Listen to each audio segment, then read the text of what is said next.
fucking move this when you're not. Hopefully we're ready. Are we online? Yeah. Are we online? Let's have a look. Just moving the chat. We're connected on all platforms. Oh, amazing. God, that worked well. Which is so good. I'm just going to make this longer. Yeah, we are. Check this out. Hey, if you're watching, please drop us a message to say that you're watching. Wait, so that's what's in the background. Hold on 1 second. Yeah. I'm going to play this. Wow. I wonder if I can get in trouble for using people's video. Maybe. Whoa. That's crazy, man. So if you're tuning in, we have made some modifications this week. Apologies to Sarah if she's watching. She hates this thing that's behind us. Isn't she a bit epileptic? Yeah, it's probably not great, but she hates it because she hates it because it's like an endless church. She said. An endless church. An endless church. It's hold on. So this is what's called a mandel box. It's a special type of 3D fractal. It's sort of going into my every now. It's can you see? It's sort of fading into my head.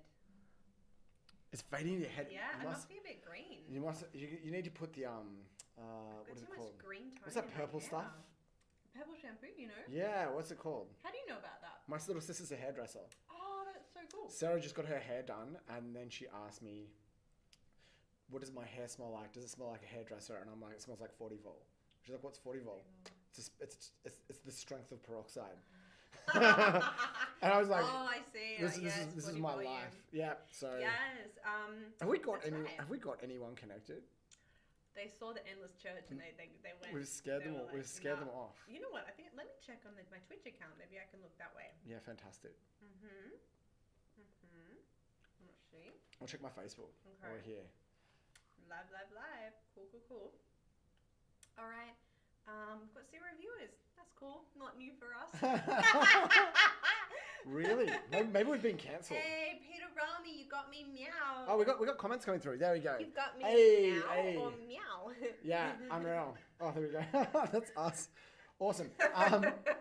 Yeah, it doesn't update on the channel's feed. Yeah, so Peter is actually doing a startup at the moment. Yeah. A party focused startup. Oh, okay.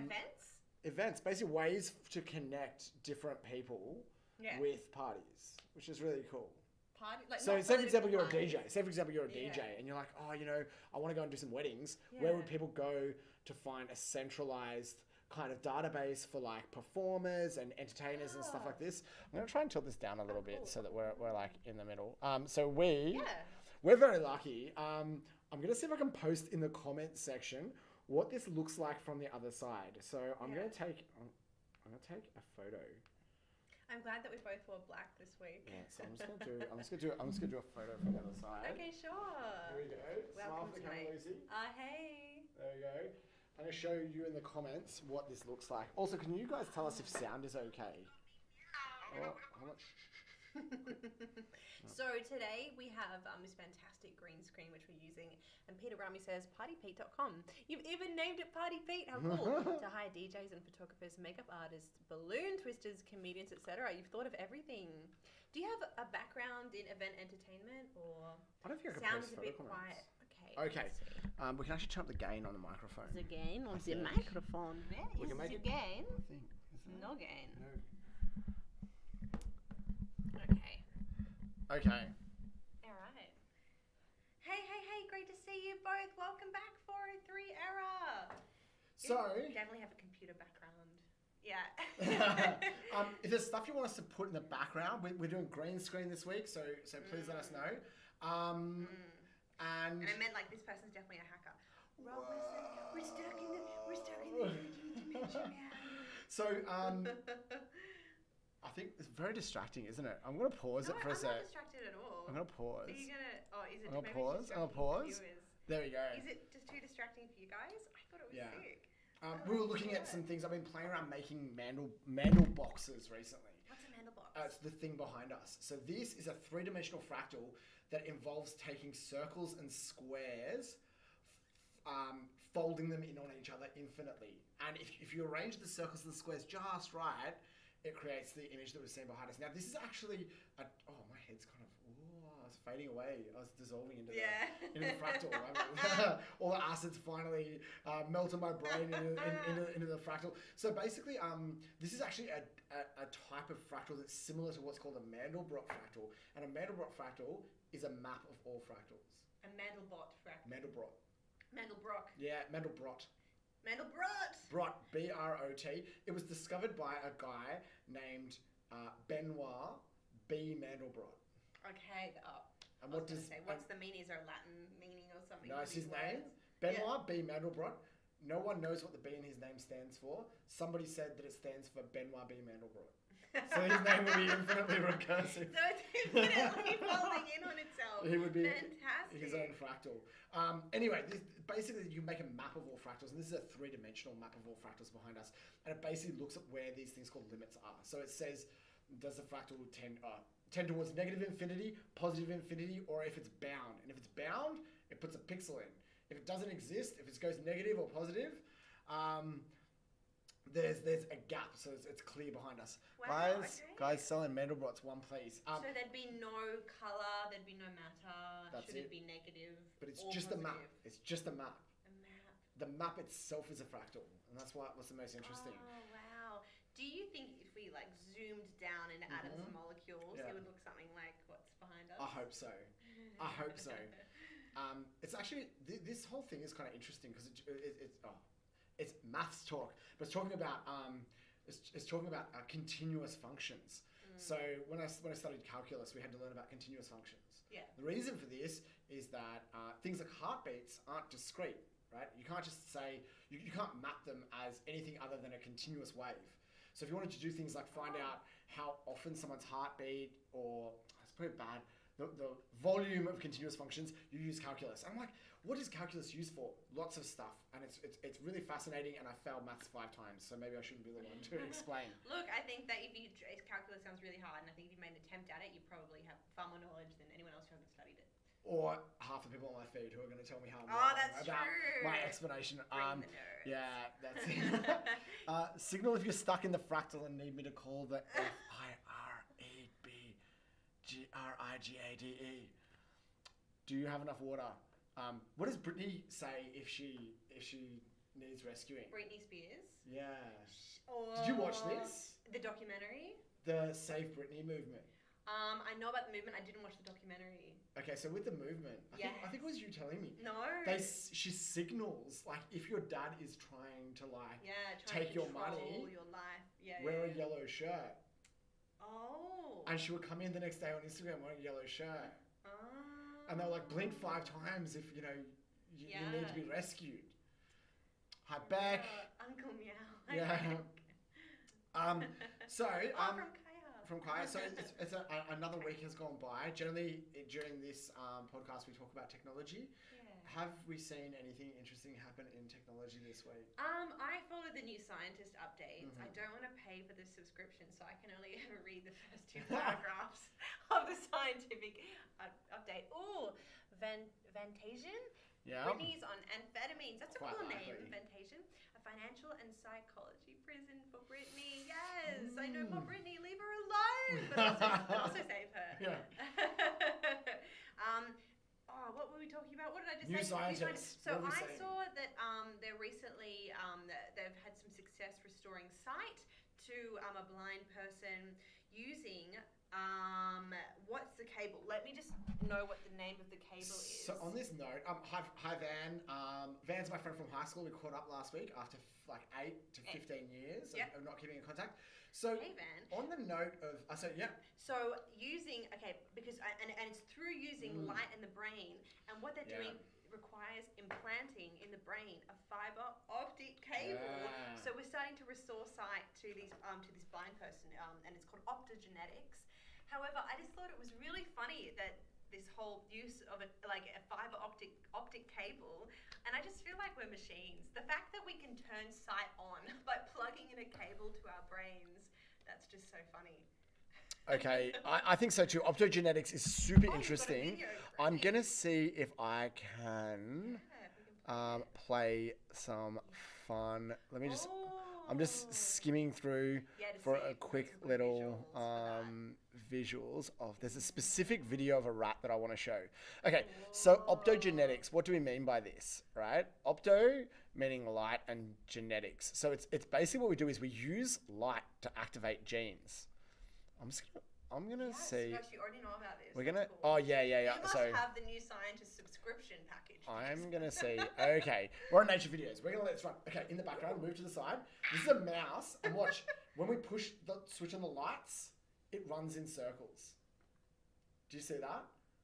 I'm gonna play that again. What I want you to do, I'm gonna pause it because I want to be able to. Oh, hold on. Wow. What did I do? I moved something. Steel horse. Hold on, what did I move? How do I convince my friend that this is a show worth watching? Hold on. What did I just do? I don't know. Is there any value in it? What did I just do? I have no idea. Hold on. I just broke something. Steel horse. Why do you like the show? Oh no, that's fine. So what do you like about it? We'd love to bring more value to this show. Okay, so I'm going to give you a quick introduction to optogenetics and why this is interesting, and then we're going to watch this video. Okay.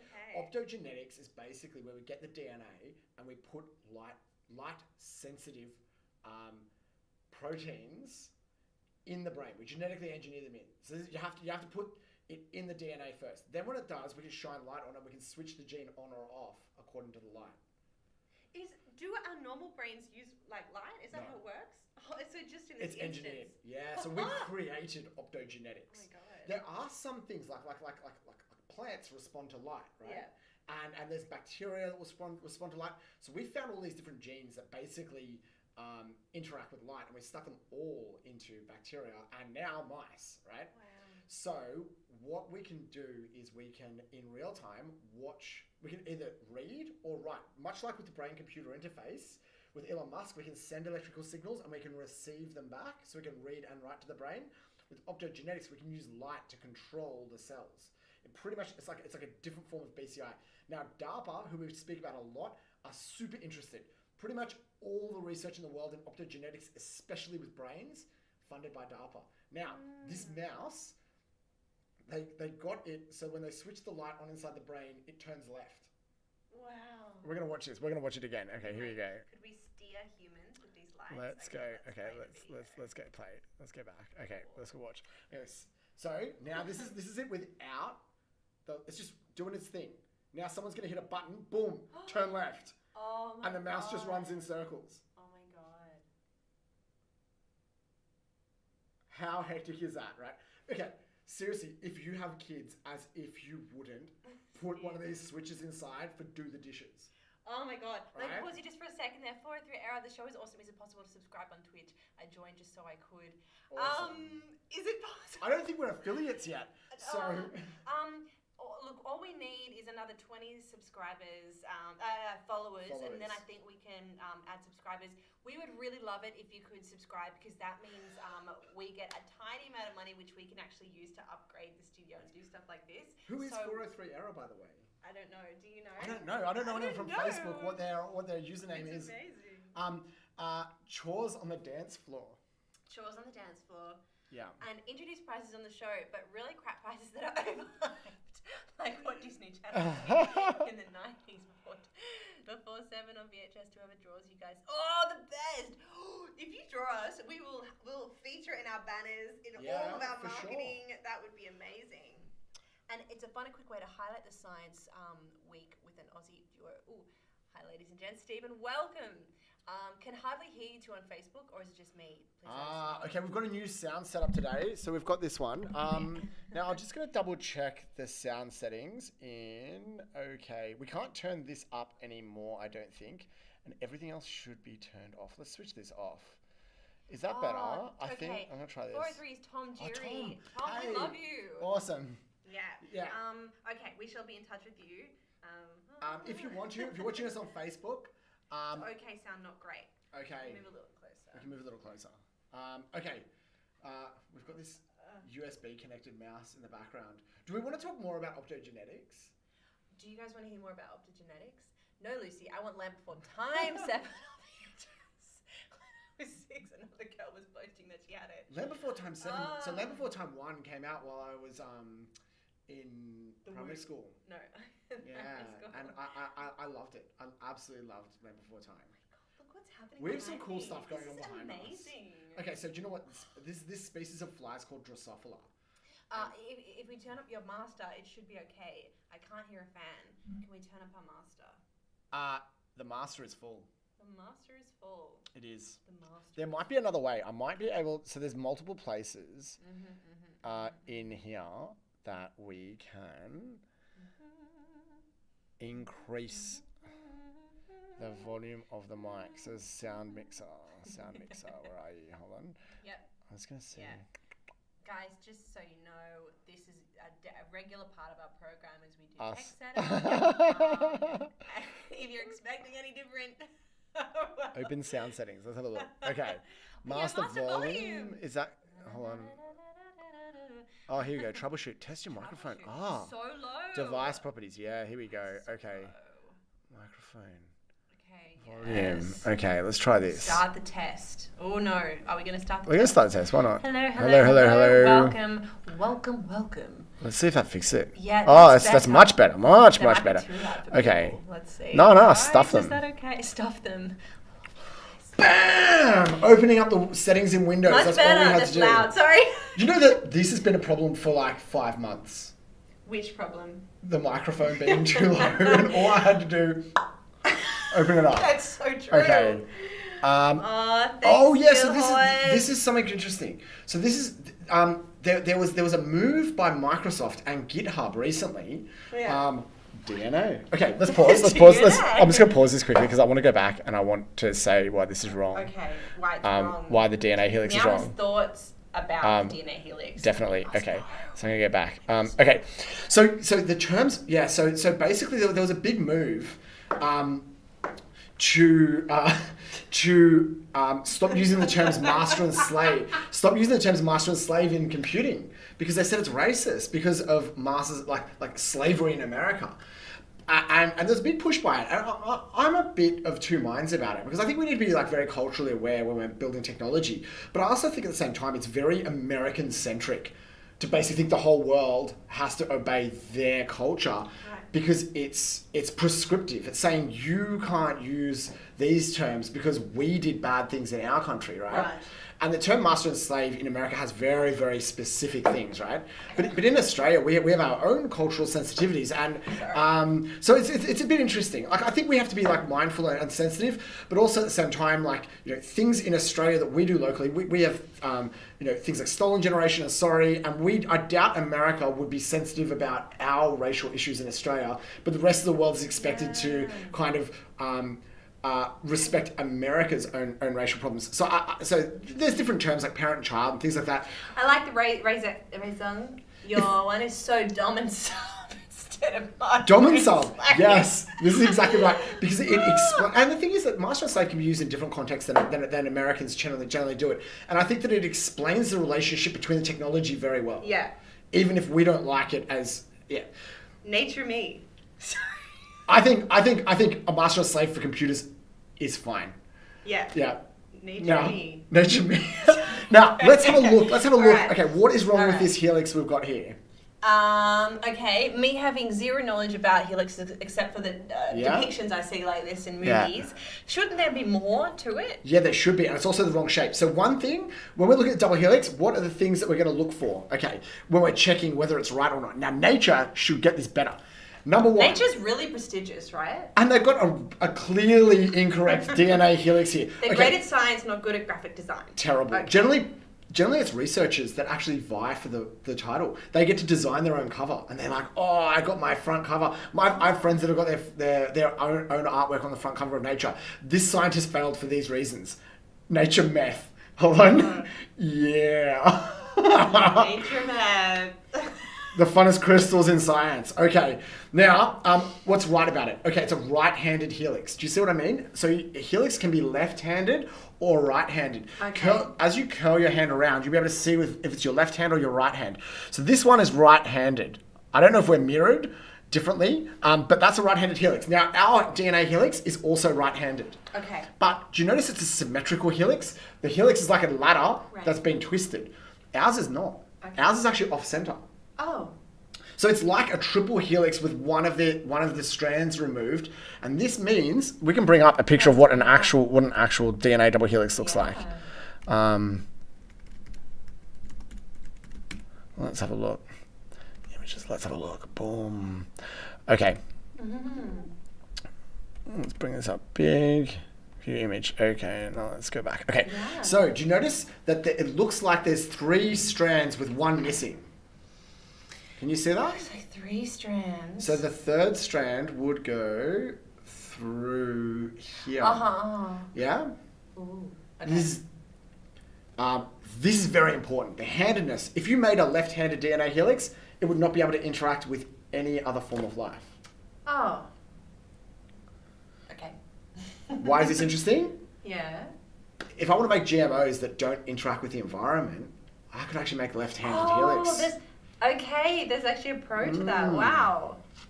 And we have our spammer of the session on. Oh yes. Now, thank you. please follow, and we need 20 followers. Zach, look. If you give us a follow, you're forgiven. Okay.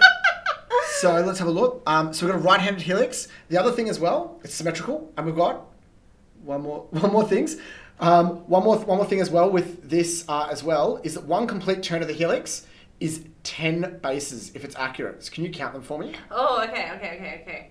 1, 2, 3, 4, 5, 6, 7, 8, 9, 10. It should be 10 bases for 1 turn. Okay. Oh, so they should be within the 1 turn. Amazing. So by the time it spins back. The base pair. Now, you'll notice one more thing. Meow's exceptional 3rd year DNA lessons. What is important? Why is it important that it's not like a ladder? Remember how I said that it looks like there's a thread missing? There's different parts of this. So we can have a look here, right? Here's what's called the major groove, and here's what's called a minor groove. Yeah. Now, when we're talking about things like optogenetics, we're talking about DNA, bits of proteins that like bind on. Things will either bind the small groove or the major groove, the minor groove or the major groove. And this is important because things don't just express randomly. They actually pick out sections. And we might be looking for like genes that have very specific binding domains, and they will be in here. So things like CRISPR will actually look at these sections and say, oh, that's a GGAT. I'm going to bind there, and that will activate something. And anything with that sequence in your body can be activated. So say, for example, we wanted to switch on a whole series of genes with light. We can make them all attack this one specific region. Or we can take this region and connect them together with a big protein, and it will make sure that the sequence is correct. And we might even just want to take something that's less specific. So we might go in this region. Now, there's tons of different drugs that will also bind these. And when we're looking for things that will affect your body, the major and the minor groove are really important in making sure that things attach the right way. So there you go. There's your DNA lesson. Fantastic and that's why nature is wrong. That was a great lesson. And I have questions. I've forgotten. So, okay, you were talking about switching on. Yeah. Okay, so switching off. How do we do that? Oh, also just while we're here, there's two bits. One's here and one is here that we can't see. They're actually away from the camera. Okay. So switching off genes. Okay. The default state of genes is not expressed, right? And generally expressed as in switched on. Switched on, yeah. Okay. So, but there's ways we can more permanently switch things off. So as we get older, we methylate our genes. What's methylate mean again? So methylation is really interesting. This is epigenetics. So everything inside this helix, right? This is so cool having DNA here. Every single thing inside, that's genetics. But you can actually stick things on the outside, where you would put your hands on the ladder, right? Those extensions are called epigenetics, and they're generally not passed down. And they decide what genes are switched on and off while you're alive. As you get older, you switch them off because you don't want to grow anymore. Generally, those things being switched on would be cancer. Yes. But some of the epigenetic markers get passed on. And we know this because have you heard of, there's a bit of like mysticism around this too.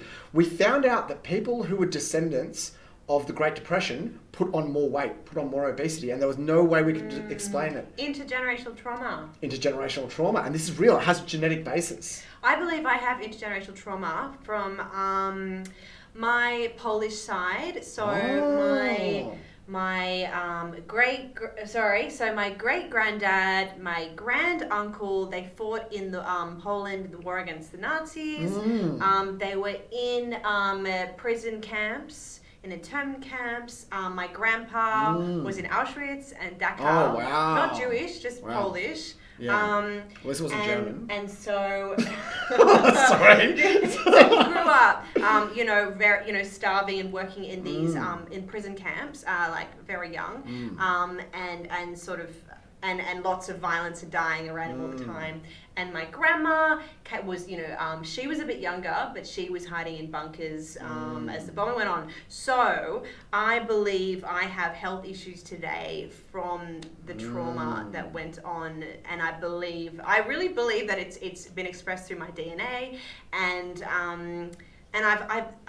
this is what psychologists I've spoken to have talked about. Like lots of people, like there's a lot of science behind this, as you said, the generational trauma. Tons, and the thing is, if it methylates in certain places, it might have broad effect at a low level, or if it methylates or doesn't remove methylation at a specific point, it might have an acute effect on one specific thing. That's generally how DNA stuff kind of works. Now with this, when you reproduce, the sex cells wipe 95% of these markers, but 5%'s left over. Now, we don't fully know this. Like, we really found this out in the last 20 years, and we only sequenced the human genome in the last 20 years. And we've been looking for this since. And a lot of the work's actually done through the Garvan Institute, looking at the epigenetic patterning. And what it forms is actually non-Darwinian evolution. So with Darwin, we have survival of the fittest, but Lamarck, who was the other guy, the first guy to actually propose a mechanism for evolution, said the giraffe that stretches its neck longer gives birth to babies with longer necks. And he was wrong. He was wrong, yeah. Until he was fucking vindicated when we found out about epigenetic inheritance. And it means that he was actually kind of right as well. He was right. Yeah. That some life experience has a genetic effect or epigenetic effect on the likelihood of survival of descendants. Now we've found out other things. We pass on our immune system through the mother's breast milk. In chickens, they actually pass on antibodies inside the yolk, IgY, immunoglobulin Y. Immunoglobulin. Yeah, gets passed on. So your life experience can actually affect the successfulness of your prodigy passing on their genetics, which means Darwin wasn't 100% correct. And a lot of people who argue against Darwin say he was wrong. It wasn't. We've just got a more nuanced understanding of evolution now. Yeah, well said. As pretty much all science is. Yeah, look, I believe it. I just from the stress that I believe that my ancestors, my Polish ancestors went through, who I know today, and who are both still incredibly affected and will never be the same happy people. We know it takes about 5 generations to get rid of the trauma. All right, how do I undo this trauma? Well, we might be able to do it with some tools we have. Our body has a way of demethylating. So in the future, maybe when you go and get your therapy, just, okay, lay down, Lucy, tell me about your mother. They might actually give you some sort of CRISPR type injection that goes through and epigenetically cleanses you of your trauma. Okay, I'm ready. All right, I totally believe that trauma can impact your biochemistry, hence why professionals ask for family history. Rach, Costa, you're absolutely right. I really believe it. Yeah, I feel it. Okay. Whoa, so women who were pregnant during 9/11, their babies were more stressed out. Wow. That's really full on. So yeah, makes sense. I have cortisol issues, for sure. Yeah. One of the things is we don't know how much, and we don't know the exact mechanisms for how this is done. So there's a lot of hucksters? Woo peddlers, shysters, a lot of shysters that go and they try and sell you, cures. Snake oil. Speaking of snakes, is phobia of snakes and spiders like genetic memory? So I've had psychologists at university basically say that this is the case, that we're programmed through our genetics to be scared of certain things. I got really interested in this. How do you code that? So that a brain's structure is scared of snakes? Yes. And I think if you designed it from scratch, it would be impossible. But the way genetics works is that only the people who have brains that are naturally scared of certain things live long enough to pass on their genetics. Exactly, so we don't it's a really bizarre way of doing it, but you can actually have some form of genetic memory. Now what's interesting is there's some form of instinct that lays down patterns in our brains, like being scared of snakes or spiders. Baby birds, I had baby birds just hatched that I was looking after for wires, and they moved to the edge of their nest to shit. And I'm like, this thing can't even feed itself, but it knows not to crap in its own nest like the same. I'm like, how do you program something like that without an optogenetics using button? This? That's it. Yeah, that's exactly right. This is the section which says go to the toilet outside. Things I would totally give to my puppies. Maybe we can breed dogs that automatically are toilet trained. Oh, this is the innovator.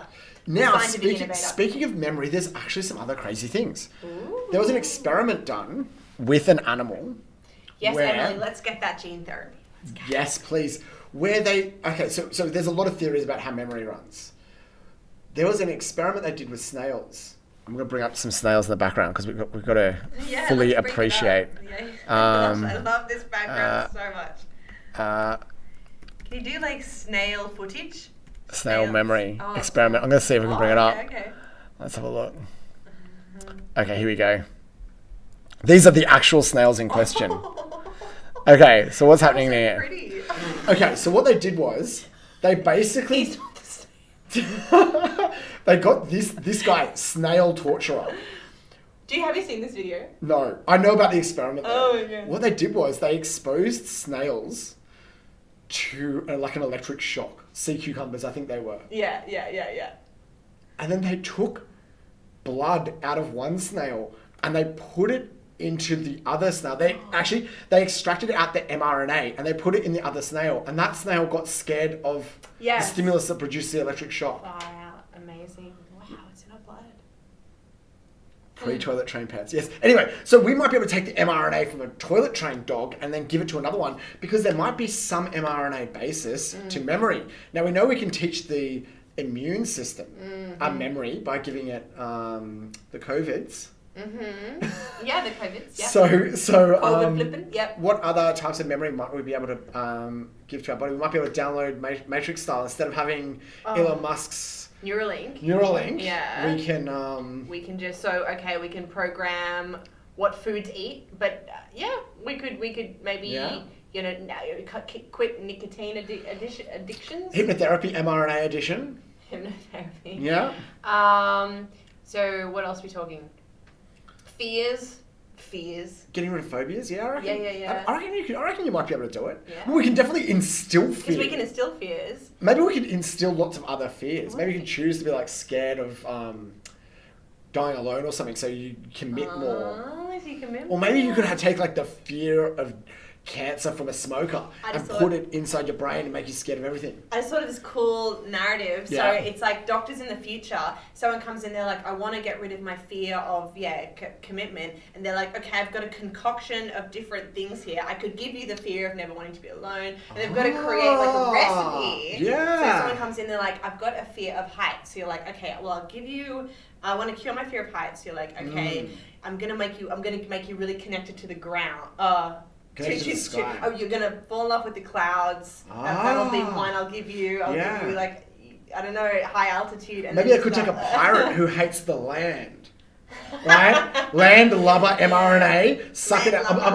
I'm reading Moby Dick at the moment. That's why I'm like land lubbers and sea captains and they hate the land. You want to take that mRNA out and give it to the person who's scared of heights.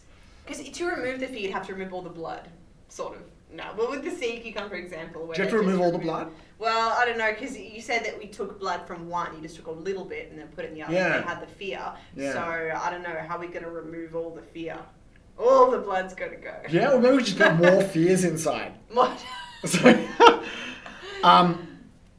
exposure therapy, but it's like the scene from Clockwork Orange. Pretty much. You know what I hate? Exposure therapy. I don't think anyone really likes exposure therapy. I think the point is you're meant to hate it, and you have. They liquefied the snail before they injected it. Dilute the fear. Dilute the original thing that has it. Oh, what is going on? Poor little guy. You got a nice butterfly next. I'm going to quickly explain how the immune system works. Oh, quickly. We don't even fully understand. No. Oh no. Okay. But what I'm just gonna catch up with the comments super quickly. Do a similar thing with caterpillars. Oh, this is really interesting. Please file this. I'm gonna go back to it about metamorphosis of butterflies. But basically, butterflies are weird. Metamorphosis is weird. Yeah, because they don't go straight to caterpillar, but they go to sludge and then they go to butterfly. But that sludge has some sort of order. It's like memory goo. Okay, how does it? Okay, now the immune system is complicated. Yeah. I tried to teach myself in like 3 months, and I don't even. I like skimmed the surface. I would like to know. But basically, there's a bunch of different cells. Mm-hmm. There's cells that have different jobs. Mm-hmm. There's memory cells. There's antibodies, there's white blood cells, and there's all sorts of different white blood cells. There's like leukocytes and lymphocytes and T cells and killer T cells and B cells and M cells and all sorts of things. But basically, with respect to how it fights off viruses, we can look at it very broadly, which is that when you're born, actually, pretend you're a chicken. Yes. Okay, because I haven't actually studied human. Okay. Okay. Yep. We got big. We have. Okay, you've been born with a thymus gland, I believe it is, in your throat. I'm pretty sure. Now, when you remember how we were talking before about wiping genetic memory? Yeah. Some other funky stuff happens during embryogenesis, which is that all possible antibodies that you will ever have in your entire life as a chicken are created. Oh. How many? 10 to the 12. Okay. How big is that? Antibodies to what? Can someone? To every possible thing that you can encounter.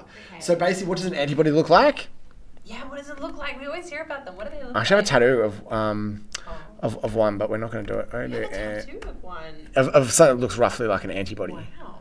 Antibody structure. Okay, let's have a look. Antibodies running the world right now. Antibodies are running the world. Okay, let's have a look. Wow. Bring this up. This one's good.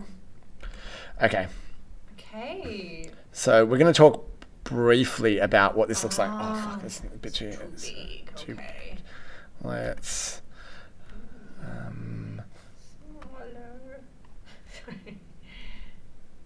bigger. Okay. That's pretty good. Slide, man. You just slide in. We only need to see half of it. Okay. Because antibodies are the same on both sides. So it looks like a Y, right? Every single possible one that you can have comes out, but it doesn't necessarily know which one to attack with which. Okay. So basically what happens is, whenever the... now we'll just quickly have a look at the structure. This bit down the bottom doesn't change. That's the same for all your antibodies, I'm pretty sure. And it basically... there's a few different types, but that basically tells the antibody what to do. So when this binds, this is the instruction for what to do. Cool. This is called, I forget, it's got some weird delta something or other. And this, the most important bit, light chain, heavy chain, right? And there's 4 different things that can go in there. There's VL, VH, CL, and CH, which is like light chain, heavy chain, and basically it allows the combination of these 2 things. If you have a look, the shapes, where are we? Here, it can bind different bits of proteins, right? It's like a magnet, I feel. The goo. It is. So basically, when you get sick, when your immune system gets challenged, it spits all the possible antibodies out, and then it tries and finds one that binds. And when it does, it says, aha, for this type of thing, I need to secrete this type of antibody. It matches the antibody with the virus. And this is called, when you do this, when you get the immune system to spring into action, it's called challenging the immune system. Right? Challenger, enter the dome. Only one life form will leave. The problem is, though, this is not always a very nice experience. Actually, no, not always one life form will leave, because viruses can definitely hang out like parasites, right? Definitely. They can actually facilitate more. You may not survive if this process doesn't work. So what we do is we try and link the antigen with the antibody, and if you get exposed to it, you have a higher, what's called titer, a higher level of those antibodies that circulate in your system. And if your antibody titer is high enough, you can fight off the infection. So I can't actually be immunized against Hep B. The body recognizes the virus with this, but the amount of antibody in my serum, in my blood, is never high enough for me to be able to fight off the infection before it overwhelms me. So I'm reliant upon other people in the population to keep it under control for me to be able to form an immunity against that. But for other things like chickenpox, I'm fine. Oh, okay. And we're going to see, so how much is 10 to the 12? Oh. 3.3 times the number of stars in our galaxy. Oh, we have that many, I'm glad. Many different types. Oh, okay, and then of antibodies. For things like that you've already been exposed to before, like the flu, you would have a bunch of them. And sometimes they can attack our own cells. So we've got to be really careful. True. Now, when they get generated, we throw them all, and then we have a memory, these memory cells that put these on. So they basically, I think they're called M cells or something. And they have these antibodies bound inside them, and they float in your blood as like a sentinel defense system. And if it finds one of these in the future, it says, oh, quick, this cell with these on the surface has found this intruder. We need to make millions of these antibodies, billions of these antibodies, and it will do that. So anyway, that's broadly how your immune system works. Vaccines give a little bit to get those M cells or whatever they're called. I think they're called M cells. We'll just say why not? Ready in our body. Vaccinations aim to have them there. Now, can antibodies be transferred through blood transfusions? Great question, Vantagen. They can provide limited support through blood transfusions. Limited support. Because they don't.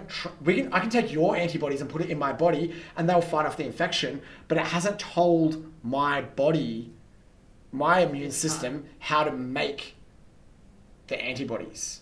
Okay. Right? I can take your antibodies and they'll work in me, but I won't make they'll more. have this part, the instruction part, right? If you look at the screen, the bottom part, this is the instruction part, right? Yeah. So those will come across. So, yeah. So my antibodies will know what to do. Yes. But it hasn't taught yours. It won't teach yours. The way that it's done now, there will be in the future, and DARPA is seriously interested in this. How do we modulate the immune system on the fly? If we know how this works, well, why can't we just go in and program it at will? We're giving away all of DARPA's secrets. We're going to disappear someday soon. DARPA gives away all its secrets. That's what the cool thing is about DARPA, right? Cool. They just want America to be at the forefront. So they gave away the internet, and we're using that to give away all their secrets. So maybe come and take the internet away from us, DARPA. Yeah, thanks, DARPA. But DARPA are actually really cool. Let's just quickly, if we don't know how the immune system works, how much is a scam? Oh, okay. Also, vitamins can be a bit of a scam depending on whether you need them or not. But all that really happens if you take too much vitamins, as a general rule, there are some huge exceptions to this, is you generally just piss them out.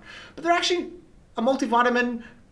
It can hurt if you take a lot of them, but I personally think there's nothing wrong with it. There's a bit of debate about it. I actually love eating vitamin C tablets and multivitamins, and I think they do pretty good. Yeah, I take a lot of them as well, and I have had vitamin infusions and done blood tests before and after, and seen like a large difference in the level of vitamin in my body afterwards. So because I know sometimes they're discussed as being not bioavailable or just a bit of a sham. Some people think vitamin C is a sham. I don't think it is. But yeah, so I think that they actually can help our bodies with the levels that they might need. Yeah, and yeah, so I think vitamins are. Yeah. Now we're going to be careful over-activating our immune system because that can cause autoimmune conditions. And activating the immune system is actually bad. So things that boost your immunity, often you're talking about like some passive immunity, and there's also an entire immune system I didn't talk about called the complement system. Yes, what's that? We're not going to talk about that today. We'll talk about it. Is that the unknown one? That's the bizarre one that can like just spontaneously. Dark matter world. Yeah, it is. It is. Woo. Now, Stephen said the main function of M cells is selective endocytosis of antigens and transporting them. Oh, okay. Okay, read it. The immune system gets super complicated. I actually don't know this level about it. So these cells eat. So endocytosis, endo within, cytosis kill.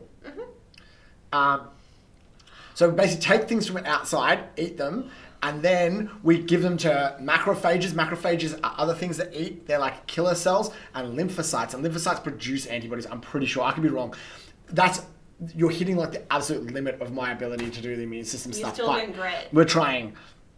I have not seen Steins Gate. Please chuck some information in there for us. What are in the immunity vitamins? Quite a lot. Now, there's something we haven't talked about, which one of the aspects of vitamins that even if they don't do explicitly what they say they are, with placebo effect.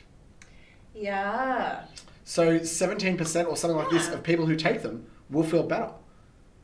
Right. Which is great. Yeah. And it works even if you don't believe it. I think I've over placeboed. I get no lift from vitamins anymore. I have too many. I take one, which is like there's limited clinical evidence for it. It's called melatonin. Oh, melatonin. Oh, yeah. I know so many people that take melatonin. And it borders between pseudoscience and science, where there's not a ton of clinical evidence. And I'm like, okay, does it work because of placebo for me? Because it works quicker than it should. It's meant to take half an hour to an hour to work. I have one. In 5 minutes, I'm knocked out. But is it that I've given my brain permission to have this pill? Be like, oh, I can go to sleep now. Yeah, fair enough. I've eaten my sleeping pill. That makes a lot of sense for you, I feel. Like, for you and your personality. Yeah. You're like, it's time to relax. No. You know what I mean? Because otherwise you're like... We're both like this. I actually fall asleep really quickly. It's like, I'm like one of those people, it's like under 7 minutes. I'll be like, okay, time to sleep. Like, really? Like, can you sleep anywhere too? As long as I have something covering me, that could be a jacket or a blanket. As long as I've got that, then I can. Yeah. Really? I need to have like the weight of a blanket or just anything on top. Yeah. Amazing. Yeah. I wish I had the ability to just sleep outside of a bed. I can't nap. Oh. If I nap, it ruins my year. Actually. Oh no! So many people it does that. Yeah. You wake up in a terrible mood. Chucks everything out. Yeah, I wake up feeling even more tired. Right. And I'm like, what is it? September? I don't know where I am. Are you guys the same? This happens to so many people, and then you just feel so so grumpy. It's been a development. Check this out. What happened? Melatonin was on the news. Oh, if you're over 55, you can go buy it. If you're under, you need a prescription. So, what's the new evidence? I wonder. And why do you need a prescription now? Could it be abused? So one of the things about it is about clinical evidence. So it's if before this you still had to get it on the PBS, and it's really weak in Australia. In America, you can buy it over the counter. 10 milligram gummies. You chew on this stuff and knocked out. Oh yeah, and you can get them on iHerb.com. Some people claim zinc. Oh, that if you did that without a prescription, that would be illegal, Lucy. Oh. Yes. As of recent years, I take back my comment. Some claim zinc, vitamin D, on the other hand, you can buy on iHerb.com. Please sponsor us. Can help with COVID/immunity. Oh, this is interesting. Can vitamins help with COVID? Did you read about this? Oh, look, we know, because we don't know if any supplements can help with viruses. We know they can help with like colds, those sorts of things, infections, but not with viruses. Well, we don't know, right? COVID's just a spicy cold, right? Just a spicy cold. I think it's a bit worse than a spicy cold. But people with this is interesting. People with high levels of vitamin D. Yeah. But it's like, is this one of those things of like correlation versus causation? Yeah. Is the vitamin D protecting you? Or is people with vitamin D leave their house, go for runs? True. Yeah, fair enough. I've actually since been taking 6 vitamin D a day, 6 units, or 1,000 units. I find it hilarious because they sell this at the supermarket, and you know what it's called? There's a brand, and it's called Daily D. It says, have you had your Daily D? Get your D. From the supermarket. Wow. So, Village napped when I was an Uber driver, but I lost it once I quit. So it might be job dependent. So if you continuously... Yeah, so I get to a point where I'm like, chairs can no longer do them for a certain way. You know, I've got to move. Yeah, you know, there's actually a trend to have Twitch streams of watching people while they sleep. And guys just like log on. But what I wanted to say was, okay, so apparently there's this idea, and this is a bit pseudoscience, but then again, it's worked for me, so I don't know. There's this idea. We've got to plug in. Okay, Mouse is going to plug in the computer. There's this idea that there's some people have genetic profiles which have been who have experienced post-traumatic stress or intergenerational stress, who have a cryptopyrrole disorder, and apparently I have it minorly. I had like a urine blood test, so the theory is when I have zinc and B vitamin. No worries. We're in the dark together. Hello, viewers. The theory is that people with this profile can't. It's not absorb. There's genetic some profile. Yeah. That there's some we can't utilize those vitamins. So I have to take Bioceuticals, which is a reputable brand found in pharmacies, behind the counter, have a special zinc B vitamin just for people with my genetic profile. Full on. Yeah, interesting, right? I want to get some of this done. I want to test it out. You probably have pyrrole disorder. Pyrrole's an amino acid, isn't it? Pyrrole. This is spelled P-Y-R. There's an H in there. P-Y-R-R-O-L-E. Like diarrhea. It's one of those weird ones. Just has the R's and the H's just going willy-nilly. But that's interesting. So I didn't know that, but since I've had them, they've been the one vitamin I take which I feel a mood difference from, and I've taken lots of placebos. This is the Pyrrole supplement. I'm gonna take it. I want to give it a go. Yeah, I gave it to my brother. I was like, everyone in my family have it. Like because I've trialed many placebos, and this has been a mood. And I wasn't looking for a mood stabilizer, but I was just like, why am I extra chill all the time? Yeah, interesting. I like mood stabilizers. For your birthday. Thank you. And you know what I've ordered for us? What's that? NAD+. Chicken soup.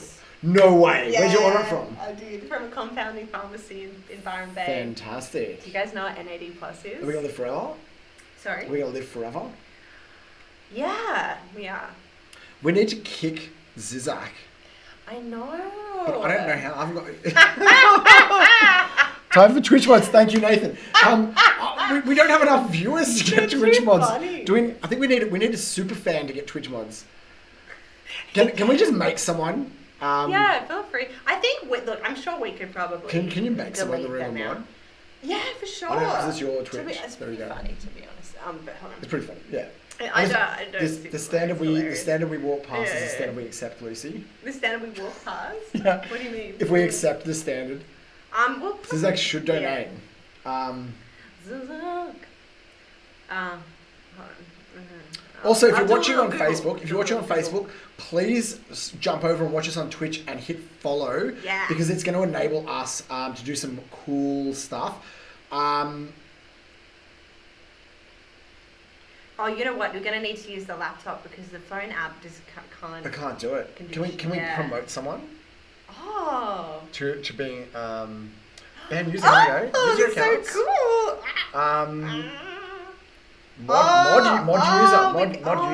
Mod user. Van, you're a moderator. You're a moderator. I don't know if you. Welcome.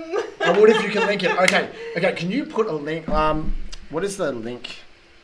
Yes. I'm just gonna stick it in. Yeah, sounds good. This is so much fun. Zizak, thank you. We've been meaning to do this for ages. There you go. And you have been the inspiration. So. Okay. I'm just gonna put a link to what is the Steve Morella, you are becoming a moderator this second. I love your work. Beautiful. What's the link to your Twitch? Twitch.com. Yeah, just Is it? Twitch. Oh, in fact, can someone else just whack? Yeah. There you go. Yay. Perfect. Okay, so thank you very much. Close eyes open. So, if anyone else wants to be a mod, let me know. But you know who isn't? Zizak. It's so good. I feel like thank you, Twitch viewers, for being the immune system of this podcast. Basically, the immune system was challenged by some bad comments. Totally.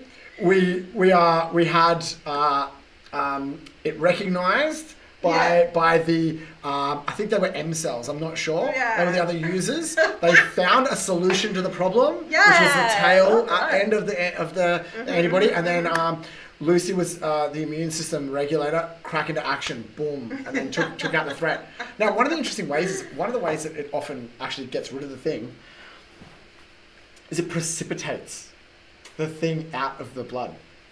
By basically when things are big, when molecules become big, they become solid. So it takes lots of little virus that's dissolved and it links it together until it becomes a solid thing that precipitates out and the body can chuck it in the waste. Wow. That's it. Out of the skin, so out of our pores. Well, skin, saliva, breath, wee, poo. Those are your options. Pyroluria. Oh, I missed it. Pyroluria is a chemical imbalance involving. Oh, what is it? Ooh. Oh, I'm gonna bring it up quickly. Steve, we need to chat for it to align. I love it. Okay, perfect. And Stephen, you are always going to be a moderator. You input so much into this stream every week. You're fantastic. Okay, so it is pyroluria is a condition which causes the body to overproduce a group of compounds known as cryptopyroles. Cryptopyroles. Okay. So behavioural and emotional disorders such as ADHD, anxiety, depression, schizophrenia, bipolar. Do you know what the symbol for bipolar is in Auslan? What is it? Take a guess. I want to know what the... Wait, this is our first ever, we're kicking someone out. Hold on, I'm excited. I feel like we need, we never had drama. This is great. If someone knows... if someone knows how to put the little like confetti and stuff on our stream, I'd love it if we could do it for that. Yeah. All right. I can check who's been banned. Oh, I think I can do it myself. I've just realized. Oh, you know what? What's that? Because he doesn't come up in the. Oh no, there we go. This is Zach. Oh, let me see. Ban user. Oh. Reason. Oh, I've got to give a reason. Oh, too many reasons. Yeah, and he's gone. Wow. There you go. His messages got deleted. Fantastic, you guys. All right. Well, we learned something today, and we needed to be challenged by the virus. To activate our immune cells. So I was looking for problem solved. Something like this. Solved. Dissolved. Disappeared. And bipolar. What's the symbol for Auslan bipolar, do you reckon? Oh, sorry, what was that? Take a guess. Bipolar. How would you make a sign? Because I love that abstract. Just changing, it's highs and lows, right, with bipolar, right? That's it. Mania and then depression. That's it. So... The symbol? Very close. No, that's like chill. That's like going for a surf leader, dude. It's like... So mental illness. I think mental illness. Bipolar. Oh, because it's a wave. It's high low. High low. Okay, I was like, there you go. That it was chill. Bam! Fuck the PTSD. We've got the traumatic stress of Zizek, and now the release. We have wiped him from the room. How does it feel? I didn't. Oh, it was funny. I don't know. I didn't think about it too much, to be honest. I don't know. But it was fun too, because I've been meaning to learn how to ban. Also, something we're going to talk about in a couple of weeks. Have you been? We never needed to before, so that's awesome. Have you been following the crypto bloodbath? It's been continuing. It's what's new. Yeah. Tell us. We are sitting at about $30,000 American dollars for Bitcoin. It's like wiped out. Wow. It's absolutely wiped out. Previously 60. It was up to around 60 or 80. Something ridiculous. 80, it's like it's painful for anyone that bought in right at the top. Yeah. Do you have any crypto? I just realised it's like we have to create a safe space for the comment section, right? That's right. Okay. 36K. Okay, so it's higher than it was. It's gone up a little bit. Would you have to create a safe space? Crypto sounds like crypto. It's like when you were like Bepsy. Is it true that if you don't take painkillers for a headache, it can do damage to your head? So I've been really interested in this. It's called excitotoxicity. Oh, sorry. Someone told me they got me a present. It started with B, and I was like, oh. Bepsy. And they were like, and I was like, is it a PlayStation 5? I was like, please, is it a PlayStation 5? And they were like, no, it ended up being Bruno Mars concert tickets, which was also awesome. But I was like, is it like, I was just naming all these things I wanted, but putting a B in the front. Can you imagine if they actually brought you a Bex box? And you were like, oh! Sorry. Okay, cytotoxicity. Yeah, sorry, should we jump in? Yeah, but everyone's like, so I sold all my crypto just before the boom. I know. Somebody said it boomed, and I'm like, okay, I'm just gonna sell it all. I was done. I scraped my hard drives and sold it, except for the token I created for myself. I could have been an NFT billionaire, but that's gone. So I actually got rid of IOTA, but I love IOTA as a project. And this is basically Internet of Things, cryptocurrency, with blockchains that don't consume a small nation. In fact, I saw something today. Small nation. Oh, it's the power of a small nation, which was Is there a way I can share this from my phone? I don't think there is. I don't think there's an easy way, so we'll leave that for now. What's something really obscure that you remember for me? For example, it's a cheat code I remember for a video game 20 years ago, Doom 2. Why do you think you remember it? What's the code? Can we change our background, by the way? Yeah, I can change it. We can put on Doom. To Doom. Yeah. Yeah. I was like, same thing. Same thought, same thing. We are so on the same wavelength. Long play. Okay. Doom long play, yeah. Doom 2, actually. Actually, no, Doom 1's good. I was too scared to play it as a kid. Okay. Is that playing? Hopefully. Okay. Oh, why is it? So I actually remember. You know why? Because it was a screen. I can. Back then. Oh, it's okay. I think that the actual visual of the. Is it that? Oh no, now it's good. That's good. Yeah. It was just the yeah. Screen. So I remember all of the IDKFA, boom, IDDQD, IDSPOPIPD. I remember all of them like embedded in there. Why does this happen? Why do we remember this stuff from 30 years ago? Oh, quick, Lucy, run! There's an imp. This green screen is so much fun. Why? I've been thinking about it for ages. Why? I don't know. We don't know. So what are your theories? I listened to a podcast with someone that studies this, which is like, can you embed like snippets in your dreams, right? Can you control your dreams? And everyone's like, no, you can't control your dreams. That's ridiculous. Da, da, da. But then also everyone knows if you play too much Tetris, you dream about Tetris. True. And it's just this thing that everybody knows. Why Tetris? Why Tetris in your dreams? Yeah, why if you play Doom, you don't dream about Doom. But if you play one game of Tetris... But that makes sense to me because, we're constantly trying to problem solve in our sleep for issues we might encounter during the day. Yeah. So we're just problem solving, the same that we would, when we dream about situations that are happening in our life, relationships and... But Tetris has nothing to do with anything, right? But it's still because maybe what we do every day doesn't mean anything. Like maybe our hard work and accomplishments disappear, but our problems stack up. But I mean, why is anything different to Tetris? Like all the tasks that we do in society every day, they're things that we choose. They don't have assigned meaning. So why would the brain be like Tetris is less important than work? But the abstraction of the problem is perfect, right? That Tetris is an abstract problem solving, and so is pretty much everything else anyway. Because I once back in the HSC days when I was constantly doing it's like you get like a really long word, you have to create as many words out of it as possible. That was like my stress release. And I'd go to sleep and I'd dream I'd be making words out of letters. Really? So like the one long word. Because often in dreams you can't see the writing on a page. It's interesting that you can play this game where the game is about letters. That's really, really fascinating. Maybe I was making really shit words in the dream. Yeah. It was just like a word was like transcendental, and I'm just like tool. Making the words. True little words in Scrabble. Terrible. So dreaming of Tetris. You're just doing shocking it's just going 3D. Yeah, you just make it. Yeah. You're replacing blocks with letters. Yeah. Yeah, I think it's perfect. Now, just quickly while we're in the comments. Yeah. Quickly, what about Holochain? I haven't read the white paper of Holochain, but this is something that I've got to do. I've got it up on my screen. It's basically everyone tells me this is like the answer to blockchain stuff. This is the only project that's worthwhile. Nathan actually shared with me the white paper. I haven't had a chance to go through it. What's a white paper? A white paper is basically a non-peer-reviewed scientific article explaining your project. That's broadly how it goes. Yep. Sometimes it can be peer-reviewed. It's often like a complete explanation about a topic written like a scientific paper. Yeah, okay, great. It doesn't, generally they're not always published. Sometimes they are. If they're published, they are peer-reviewed.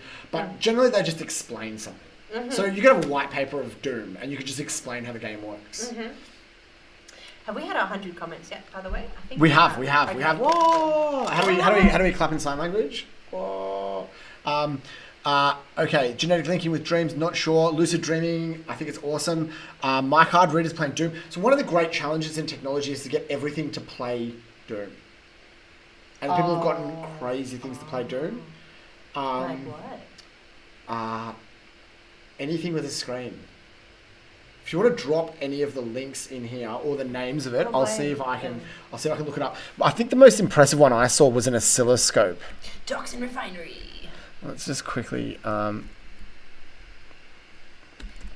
this was probably the coolest one. It was Quake. Oh, yeah, no, Quake. So this was... Wasn't Quake part of Doom? Or was it no, it was afterwards. Quake was 3-dimensional, though. Oh, Doom is 2.5-dimensional. So you move through a 3D space, but all the objects are 2-dimensional. They call them sprites. Okay. Yeah. This is... Doom on a pregnancy test! Doom... Oh, I saw this. Yeah, this was cool. On a side note... No, I was like... Yes. Appropriate. Yeah. My friend is pregnant. Oh, wow. She took 2 different pregnancy tests, and they 2 different brands, and they both came back negative. Really? Neck minute, 20 weeks pregnant. How does she know? I think that she was obviously pregnant, and she's like.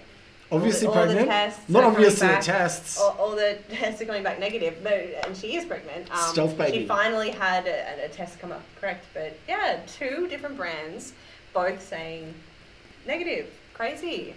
Anyway, just, I don't know, just throw that with Imagine if it's like, positive, negative? No. You have been sent to Mars to battle demons. I will take that challenge. Rather than pregnancy, I will take that challenge. That sounds easier. Yeah. Did you watch the Doom movie? No. I really liked it. Yeah. I think I had The Rock or something in it. It was crazy. Oh, really? I will watch that. I love shitty movies. I love really cheap throwaway movies. You know what I'm watching at the moment on Netflix? Spellbinder. This came out while I was in high school. I never watched the entire thing. Yeah. Go watch it right now. Spellbinder. It's science fiction. Polish Australian. My brother is here. Welcome. Big JJ. JJ. Say it, JJ. Yeah. I'm so happy you're tuning in. Welcome. I've got a few brothers, so this is one of them. That's it. This is the. Welcome. We got heaps of people. Doom movie rocked. Yes. Okay. Oh, Peter. Sorry. My stepdad's here too. Hello. Full on. Now this is TV. Thank you. I want Taco Tuesdays. We'll have to get Peter in as a guest one time for Taco Tuesdays. So Peter was really kindly, as we were shooting this at my mum's house for a while in her sort of back room, Peter would kindly make us dinner every night. But the thing is, Peter would promise us Taco Tuesday. He'd be like, come over for Taco Tuesdays. I don't think I ever had tacos. I had the most delicious roast meals and all these things. Delicious roast meals, roast chicken, like vegetables. Now tacos, where were they? No. I've been obsessed with recently with automation. Like I love automation. I'm gonna put on the background. We'll get a new video up, yeah. Okay, we're just gonna put on. I want to put on something that goes for a while. These are so inspiring. These videos to have behind us. Restaurants of the future. Here we go. Boom, boom, boom. Okay, so I'm obsessed with cooking robots. Tacos will happen. Did you see this meme that was on TikTok? The microwave meme. Afterwards, we're gonna play it. It comes from Joji's Dances in the Dark, and it goes bing, and the bing's from a microwave, and then people start spinning. Yeah. In this, so I'm obsessed with cooking robots, and I cook lots, and I'm like every time I'm cooking, I'm like, why am I chopping this onion? There's got to be a way easier way to do it. How do we do it? There's just like a grid of knives, and you just cut the onion in half, and you put it on this thing, and it just slices it into little squares, right? But without crying. Yeah. Yeah? In fact, you're laughing because you have all this free time. In fact, you're laughing. I love it. But that little thing, and half the automation has been around forever, but we're so primitive when you just do a home-cooked meal. We still slice everything. We have mandolin slicers that can automatically slice all this stuff. We don't use them. Yeah. Why don't we use any automation in the kitchen? Blenders, maybe. That's like the closest. Yeah. But there's almost zero automation in the kitchen. What is the task in cooking you hate the most? I don't like cutting onions. I hate cutting onions. There's a machine that does this. You just fold it down and it cuts your onions. Yeah, it looks like the thing they used to make potato chips, but vertical. Okay. It's just a grid, and you just push it. Why doesn't every house have one of these? I bought one for my grandma, but I thought we could use it for an apple. Could you use it for an apple? The apple skin was too tough, so we were like... I feel like that's just a sharpen the knife problem. Yeah, perhaps. So it was like a cutout sort of... like a cutout stencil that you go around. Imagine selling one of these things and it wasn't sharp enough to cut an apple. Yeah, well... I was the person that bought it, so I was the loser. Still, please, if you have a paper about cooking robots, please paste it in here. I'm super interested. I reckon, Meow's prediction. Mm-hmm. Oh. The next 2 years, all cooking's going to get automated. You know what though? I think, cooking is such a passion within culture. Yeah. It's such a pride within every country. Yeah. Food and cuisine is Yeah. unique. Yeah. I don't think it will be automated. So I think most restaurants, they're going to automate more and more and more. I think you'll still have a head chef. Yeah. But kitchens are way too dangerous. And I think chefs, I don't know the chefs will like it. I think that they enjoy the process too much of making food, making their own from scratch. Yeah. Well, I think that we should automate food. Yeah. Look at this. How good is this? Because I was thinking about it the other night, right? It's entrenched in our culture. And I think we should still cook if we want to cook. Yeah. We should still be able to have barbecues and things like this. Yeah. But I think if you don't want to cook, you should just be able to press the button and the robot should make you the food. Like this guy, he's very fast. Now, what's interesting, my view on automation hasn't taken over cooking is because you need all or nothing, reason there is too many variables. Okay, so I think that there are some areas that you can start sliding in on. Say, for example, soup stock, right? Yes. This is like a solved kind of problem. Yeah. We've got liquid stock and stuff like that, and we've got powdered stock, but like no one really makes their own stock as a rule anymore. But I think we can make it even better. Like, why can't I go to download soup tube, right? Why can't I have the tube that just delivers me stock that's exactly the same as it would be in Gordon Ramsay's restaurant? Now talks about the soup tube a lot. Way too much. Like when the camera's not on, it's soup tube. Always soup tube. It's true though. It's true. It's actually a really good idea. The thing is though, with the liquids, right? We have a machine called a spectrophotometer or a gas chromatograph, mass spec, that can look and find every molecule in there, and you can just copy those molecules and you have the same thing. So my mate from Ava Wines in America, he went, why don't I just buy a really expensive bottle of wine, like Grange Hermitage 1950, put this fucking laser on this, find out everything that's in there, then just buy metho or equivalent, like lab grade ethanol, yes, and then just squirt in the flavor chemicals and make an exact copy. As long as I don't sell it as an exact copy, I sell it for half the price, I can copy any wine in the world. But why can't you just do this with all food? Yeah. Yes, we should. Yeah. Look at these buns. Ooh. Ooh. Things that can be said. There's some nice buns. Oh, and so you make your own burger. It's like it just automatically does it. See, people like get this. Like, why does Macca's still employ people when you can just have the bun robot? And you don't. And some of my friends were like, "Why do you even flip burgers? Why don't you just have a grill that cooks on both sides?" Yeah. Welcome, real Starry. Welcome. That's cool. I have seen videos of them too. I didn't get to go to them when I was in China. Now I was there for a year.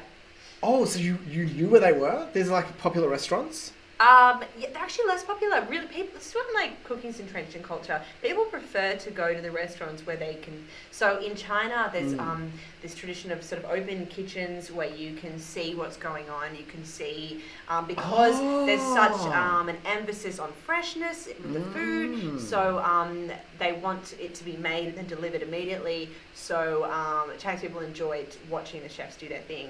So actually, the robot restaurants aren't that popular because I don't know, people don't associate it with freshness. Isn't that interesting? Do you think they'd do better in the West? Yeah. Yeah. Because we don't have the kitchens open. I just realised my local dumpling restaurant, they have acrylics so you can see them. The grandmas folding the dumplings. Yeah, isn't it wonderful? But like, it's actually a beautiful experience to see them made. I buy frozen dumplings that are almost definitely made by a machine. Right? So I think there's going to be a lot of area for automation, especially in the industry. What's interesting though is often the robots. This robot behind us. It's flipping a burger because it's trying to copy what the human does, and this is the wrong way of going about it. Oh no, we're going into the kitchen, Lucy. Oh no! Quick, pull us out of the kitchen. Hello, camera. Hey. Wait, almost had it. Okay. Bring it back. Everyone, this always happens. Oh no. What has happened? Oh no, I'm falling into the deep Everyone, file. just enjoy my fingerprint. Just scan that while you can. Maybe we need to know. It just loses. Oh, hold on.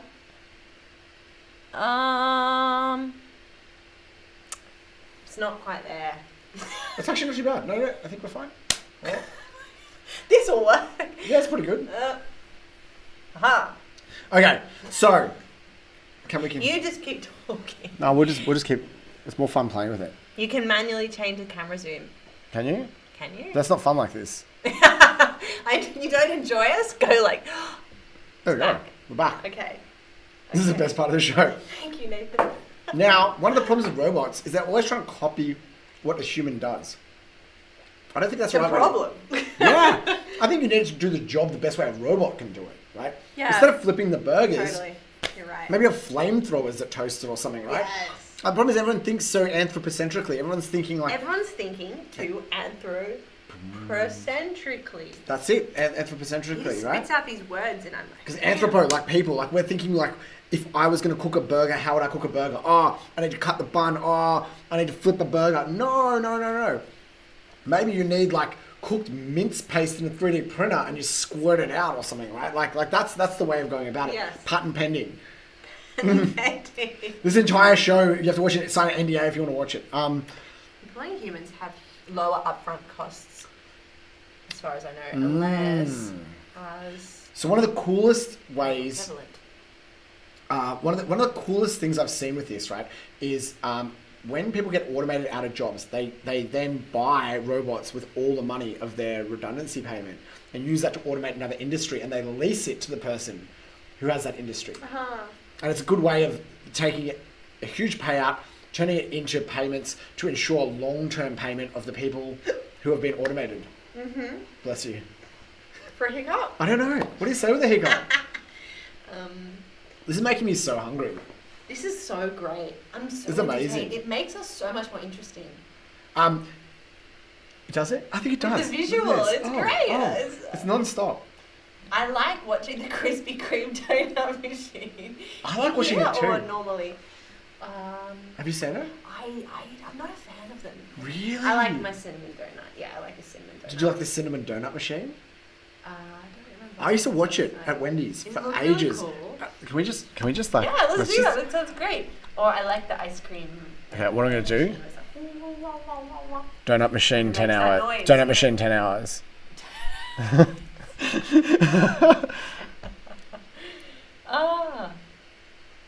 I just want the donut machine. Yeah. Donut. Krispy Kreme's pretty good. Oh, here we go. Okay, I think that's right. Oh, how lovely. Nice hiccup. Thanks, Peter. There's something perfect about the way the icing goes over the Krispy Kremes. Okay. And by the way, guys, we've sort of steered away from science and we've come to food technology. Food is the beginning of all science. But Meow did an amazing explanation of the immune system earlier. It was amazing. Science started. Turn and mix. Turn and mix. And mix. It's sexy now. The donuts are. I'm waiting for this bit. Stretch. Here we go. Twirl the glaze. Twirl the glaze. There you go. What's next? I love dough. Dough is like this most amazing thing because that's alive. That's got yeast in it. This is biotech in action, Lucy. You're saying there's no science in here. This is a living, growing organism. There's no science here. Excuse me. Free cut shapes. Cut shapes. Is that how cut shapes? Cut shapes. Oh, this is the bit where it fries. Oh, I love this. Proof. Oh, do you know what proofing is when you stick it in a hot, wet box? Oh. And the yeast grows. Proofing is the yeast spitting out carbon dioxide by eating the sugars. You know amazing. Much. Amazing. This is biotech. All food is biotechnology. Yeah, no, it is. No, that's amazing. Oh, thank you, Vantation, for the Facebook people. Yes, please look at that link. Thank you very much. Sent, that's about to disappear. I'm going to send it again. Maybe in the future we'll have actors paid to dress up like teenagers to flip burgers. That'd be amazing for the illusion. Oh, for the illusion. Is this to get the people in the restaurant thinking their food is fresher? Yes. I remember there was a saying how real progress is made when new tech/industry is integrated in agriculture. Now, this is interesting because all of this is just one abstraction away from agriculture. Now, what's interesting, there's this sentence that haunts me. I was thinking about it today. We love all this startup culture, and I'm in a startup, and your mum's in a startup. Everyone's got a bloody startup, right? Yeah, I've been in lots of startups. Assemble. Put your hands in. Assemble. Krispy Kreme's ready to go. I feel like we assemble is like what the Power Ranger robot does. Right? Yeah, exactly. Now, with startup culture, there's this big thing about you ask the customer what you want. So I would come to you and I'd say, okay, I'm about to make a donut. What do you like about donuts? I like that they are warm. Okay, twice as warm. We're going to make the donuts twice as warm. What else do you like? But I don't want it twice as warm. I just want it at the temperature that I like. We're going to give you one that you like and one that's a little bit warmer, and we're going to see which one you buy more of. Okay. That's classic startup mentality, right? I like the flavour of the cinnamon.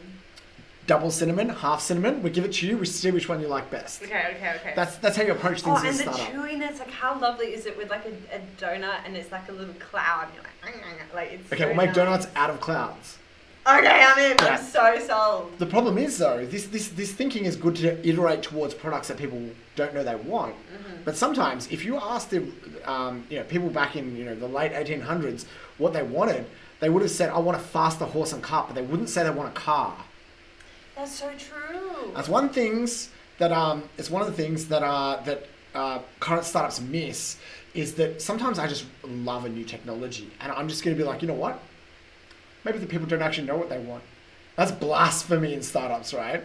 Yeah. To just build something without getting consumers to test it. But sometimes user experience testing. T-Model Ford's coming at you. What is it called? UX. Do you like UX? User experience? I think it's necessary. Yeah, I do. Yeah, if I was. What's your favorite UX? Wait, Are you an Apple person or a Samsung person? Oh, you're talking. I was talking about like the test. I thought you meant the testing process. The testing process. Do you take surveys? Do you like surveys? I secretly love them. I'm not really? like. So I'm like, I don't want to be that person that just gives away their data for free. Yeah. But I'm like, how will I know which part of the immune system I am if I don't take the test? That's so true. So in university, I used to make these tests. Yes. Putting in your real date of birth, everything. Oh my god. Well, can I tell you guys a quick funny story about questionnaires? So, Scientology. I'm not religious, but I've watched a lot of documentaries about Scientology. I love the Louis Theroux ones. I love there's that lady, I forget. Anyway, I found it really interesting, like how this cult has grown. And they have this personality test, and we're in the city today, and they have a today. Well, no, I just mean that we are in the city today. We are in the city today. We are directly above London Station. And there is a Scientology center in the city, and I went in there and I said, "Give me a personality test." Oh wow! Because I wanted to see what it was like. Because I'd watched all these documentaries and I was like, "Okay, how do they get people in here?" And it's through the personality test. So I did it, and it has about 300 questions. 300 questions. Yeah. 300. And I got, and all the questions are sort of like, have you ever experienced pain in your life? Do you sometimes get sad? And they're all questions that I feel could be yes for most. Anyway, and you had to sort of say, yes, no. Was it a person interviewing you, or was it like an iPad? It was paper. Paper? Because did they ask for information? Like? No. Just, have you been saying they put a fake name in. And at the end, they put it through a machine and just sees which ones you've circled. Creates a shadow account for you. You're in the system. I got to a question about 100. You put it in a machine. Wait, sorry, this is way too interesting. Yeah. You put it in a machine. Yeah, it's like Scientology technology. Bloop, bloop, bloop, bloop, bloop. And then they're like, you are 100% in need of Scientology. I think it will be like, oh, you're this type or something. Maybe it's something like Myers-Briggs. I don't know. So the issue is, I got to a question about 100, and I was like, oh, I've been here for 10 minutes. I'm so bored. Like this is more emotional energy than I wanted to put into this exercise. This is more, How are you ever going to be a good Scientologist if you lack the commitment, Lucy? Exactly. So this is more than I thought I would commit to. So, and I went, oh, you know what, I'll just go and give this to the lady and maybe she can use that data set, the amount, I haven't given her the whole, but she can use that part to analyse my personality. 1/3 of a personality test for 1/3 accuracy. Yes, and that I makes think sense. that's reasonable. And she said, no, you really have to go back and finish the whole thing. And I said, look, I've done this much. Can't you use that? Just put it through the machine. Can't you use the fact that I didn't want to finish it as another part of the test? Well, that's what I said. I said, right? She's like, how good's your stupid? I said, well, that's what I thought. I thought maybe my personality is that I don't finish the test. Yeah. So, and then she was like, and then I just sort of said, look, I don't want to finish it. This is more time. Can I just pay someone to finish it for me? And they're like, you're in. You're in. So I just said, look, yeah, okay. If you can't use that, I said, that's it. I'm good. Thanks very much. But then she said, no, just come and watch this video before you go. And then they sat me down in this like pod. Like, God, they've spent money on this centre. Was like everything is very high pod? tech. It was like, I don't know, it was just like a pod, and then I sat in it, and they had this really nice TV, and then they played this infomercial for me, and it was What did the music start? Did it have intro music? I sort of don't want to spoil it. You guys should all go and see it yourself. Oh, you're recruiting for them now. Yeah. So, and I watched it, and it was so good, and they basically used... Does it make you feel good? Look, not necessarily. So it uses pop psychology, the video, and it basically says, have you had trauma in your life and in your childhood? And I wonder if it's on YouTube. Yeah. Have you had trauma in your life? And if so, we think that then develops into negative patterns and behavioural patterns in your life today, and that's true. So that's that's something that happens. We develop patterns from our youth. And some of them can be negative. And it was basically like, we will help you undo these patterns. So all of that was true, and it was like a little mini movie. So how long did it go for? Impressed. I thought that they had done a good job for recruiting purposes. But yeah, that was. So how long was it? Maybe if you search 35 minutes. No, you put indoctrination. I think you've got to put recruitment video. That's how they control you, right? They use words not indoctrination, recruitment. There we go. That might. Oh no, that's 36 minutes. That's a propaganda video. Maybe this one. Hold on. Let's try the bottom one. This looks good. Yeah, I think that was the one I watched. Okay, let's have a look. Let's try that. Oh, are you sad? Yeah, I think people you know die. Oh, do you know someone? Who? Do you know someone who has never... Never what? Oh, we've cut it out. We'll never know. And in your own... I'm pretty sure it was this video.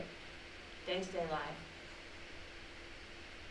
We're indoctrinating everyone by playing this video. So basically, Scientologists... Do you know where this comes from? The painful experiences of our past. So we say epigenetic trauma.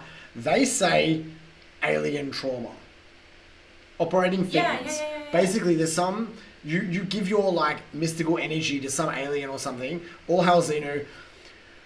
It all stemmed from the beginning where Xeno lined up all the aliens on a volcano in Hawaii, hydrogen bombed them. Yeah. Released their spirits, and now we channel that trauma or something. It's bizarre. Yeah. And I passed the test. Which test? I got given the 2 cans, and they measured my thetans. So when did you do the Scientology test? It was on the street in town hall, and I'm like, I'm going to do it. Yeah. I sat down, and they're like, you're fine. You don't need this. But I think it was actually like, this guy's too crazy and he hasn't got enough money. Let's get rid of him. So they're like, no, your thetans are all in order. Mine is so interesting. Most of this data is... you can't, you can't know about Xeno until you reach the $1 million level. Yeah. I actually worked for Scientologists and their business failed because they gave all their money to Scientology. Aww. This is going to next. Anyway, you guys can go and... I feel like you should go and do it yourself. Okay. You may not want to at all. It was just me being weird, being like, I'm curious about recruitment tactics. Also, given how many celebrities are Scientologists, I'm disappointed with the casting in this video. I know. Really? Yeah. Where's Tom Cruise? Oh, wait, we got a star. Where is she? Lucy. In the video. That's it. It's me and my friends. This is Todd. This is Harry. Hang out. Who then made the cupcakes? Oh no, Todd doesn't like the cupcakes. It's because when he was a baby, he was crushed. That's right. By a falling tray of cupcakes. Anyway. That's right. That trauma continued embedded in his thinking. Now, what's interesting is they believe that L. Ron Hubbard is like going to come back, like the second coming of Jesus Christ. Yeah. In every Dianetics Scientology thing. They have a room. They have an office for him. Really? And he's dead. Oh wow. And they've got his desk set up just how he likes it. They've got his pen set up. Is it David? But David Miscavige gets to use it every time he comes by, I'm sure. I don't know. Current leader. I don't know if they can. But what's interesting is it's kind of like a decentralized pyramid, right? So, you know, pyramids, we had like the pharaoh, and he built like one giant centralized like tomb for him to be worshipped in. L. Ron Hubbard was the crypto of religion. He's like, no, bro. I'm not putting this one big pyramid in one place. I am going to set up offices all around the world, and they're all going to be part of the Scientology blockchain, and each one of them will have an exact replica, a ledger, if you will, of my tomb, and it's going to be great because it's decentralized worship. There you go. You heard it here. You've been watching your Scientology documentaries too. What have we got? I thought if we become homeless, we know who to blame. What do you mean, guys? Right. Why aren't you subscribing? And this is an actual quote from L. Ron Hubbard. Yeah. You don't get rich. You don't get rich writing science fiction. If you want to get rich, you start a religion. L. Ron Hubbard. But you know what? I like that because it just reminds me of the Trump quote. It's like if you wanted to win an election, you'd use Fox. And that, you know, he had that famous quote. Well, I'm gonna put a quote down for the record. Okay.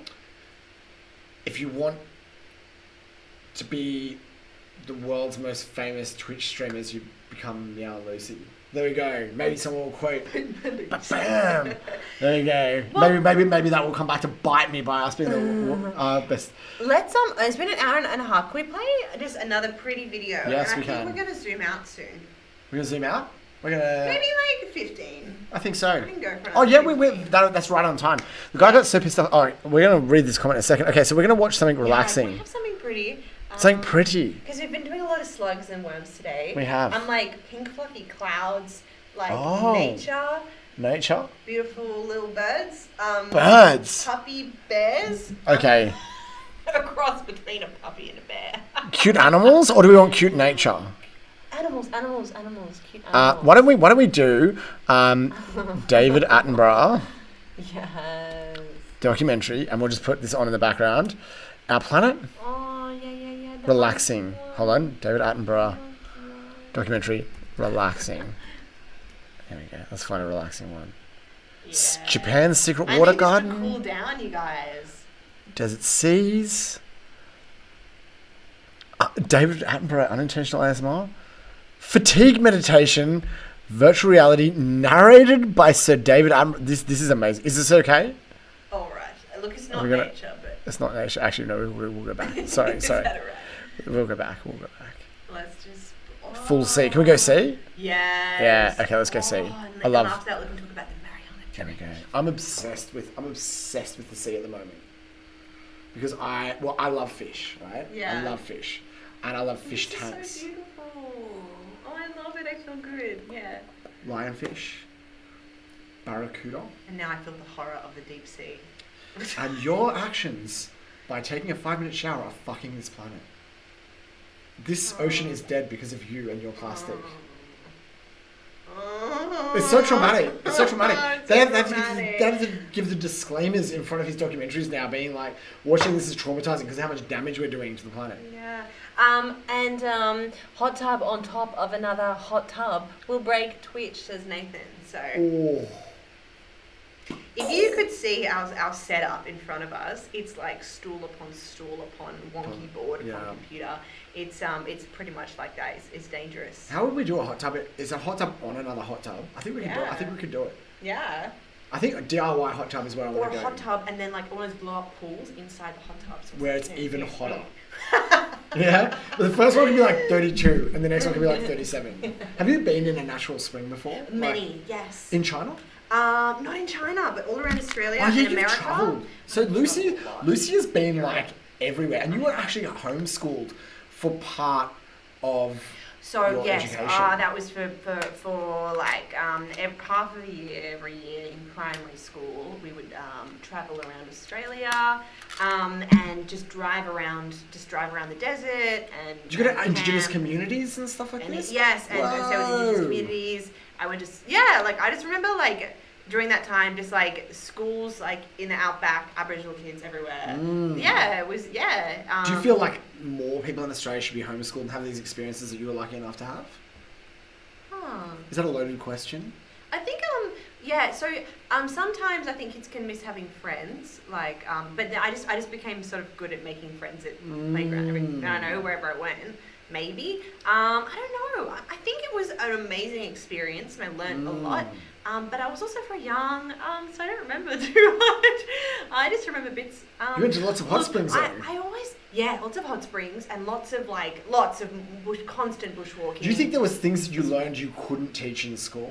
I always came back ahead of my class because you studied while you were out there too, though. Yeah, and I just would read every day for hours and hours, like in the car as we drove 7 hours. So I always came back ahead of my class, and my mum bought me workbooks, and I would just do an hour a day and work. An hour a day. Because I think a lot of the schooling is actually state-sponsored daycare, so that the working class can go. Both partners can go and work. Right? They want the mum and the dad to both be at work. Well, you can't do that if you've got to look after kids. So the second the kids can basically walk, talk, and not kill themselves on random things, stick them straight in preschool, preschool, kindergarten. So yeah, I think it's. I really wanted to think about it, but I think it was. I think it was really good, and I'm just wondering would I recommend it to others. I think so. I'm gonna homeschool my kids. I think it was good to, though, for the other 6 months go back to a normal public school with boys and girls. That was also, I also had a really good time at school. So mix and match, I think, is good as well. At high school, I wasn't homeschooled. High school, I was just at school. Yeah. But I think it was really good. My octopus teacher, you should watch it. It's really great. I didn't like it. Oh, I feel like Margaret and David at the movies. I thought I would really like it. I hated it. I felt like I liked the octopus and I hated the dude in his midlife crisis. It was an emotional journey of the dude, wasn't it? Yeah, but also it was like, I'm a bit more interventionist. I reckon. Oh, you should have saved it from the shark. Yeah, he made friends with this thing. Like, save it. Yeah. There's plenty of other octopuses that can get eaten. Right? What do you guys think? Should he have intervened with the octopus? And I guess we shouldn't give it. You've ruined it. No, we haven't. Factory line of current system is messed up. I agree. I think we produce terrible graduates because of the way. Which URL for this stream? I'll try and put it in.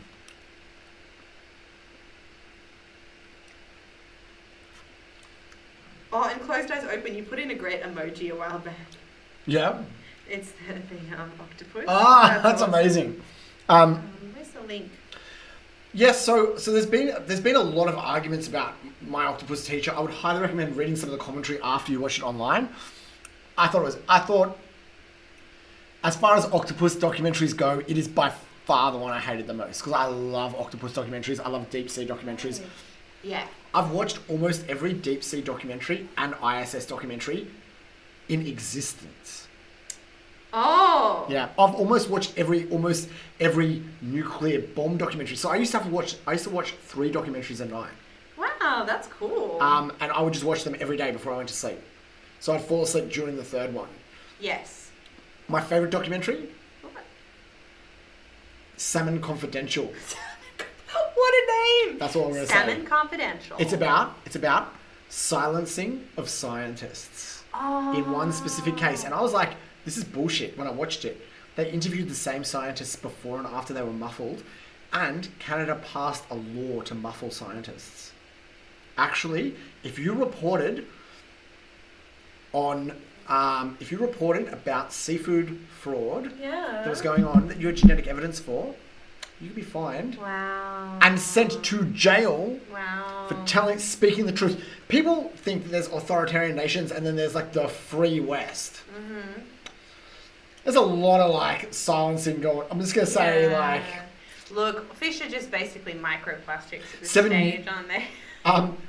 Yes, there's so much microplastic. This is crazy. My friend's actually about to do it. 7 what? I think it was like $70,000 fined and 2 years in prison if you talked about this. Go watch Salmon Confidential. It will blow your mind. It's a few years old now. Salmon Confidential. But it actually shows the need for community biohack spaces. Non-government controlled research labs, and they're very rare. And Michaela, if you wouldn't mind following us on Twitch, that would be amazing. Please, we're coming up towards the end of our stream. We have about 6 minutes left. Please go jump onto Twitch if you can. You don't have to do it right now. If you're watching this later on, if you're watching this, sometime other than Tuesday night, please go along and follow us. We're trying to get affiliate status. Please, if you think other people in your groups might be interested in what we talk about, if you're in like a science or technology group, please encourage other people to join us. If you have, one of the things we love is during the week, all you beautiful fans come and tell us what you're interested in. And we try and talk about the science and technology that you share with us through the week. Please let us know what you love. We talked a lot this week about what did we talk? God, we go through so much. Yeah, COVID's this thing which we're always talking about. Yeah, we got to think about the videos. So we talked about slugs.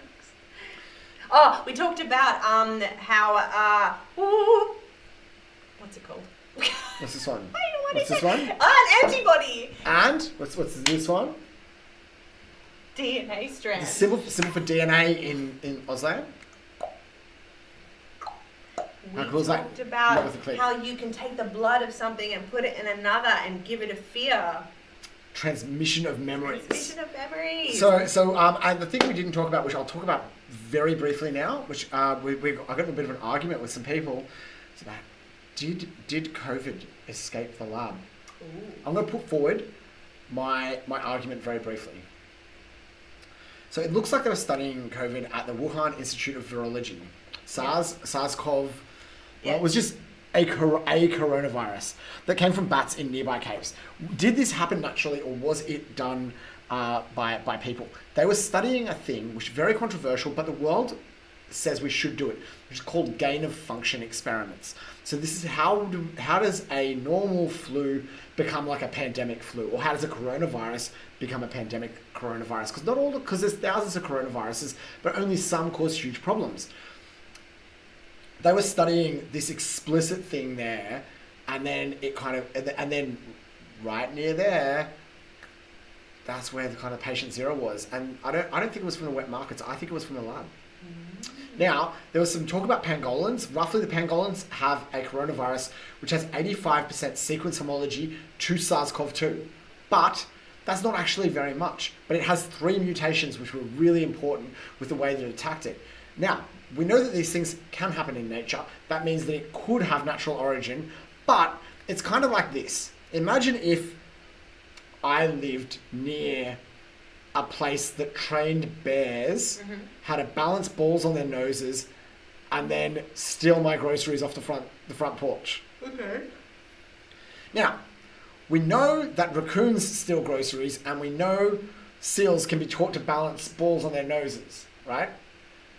But there is a zoo just around the corner from my house where they're explicitly training bears to balance balls on their noses and then rob groceries. Then this happens. And then someone's like, well, you can't prove that it came from that zoo. And I'm like, yeah, but it's a bit of a coincidence, isn't it, that zoo is explicitly training bears to do this exact same thing, and then my house had this exact same thing happen to it that they were training it for.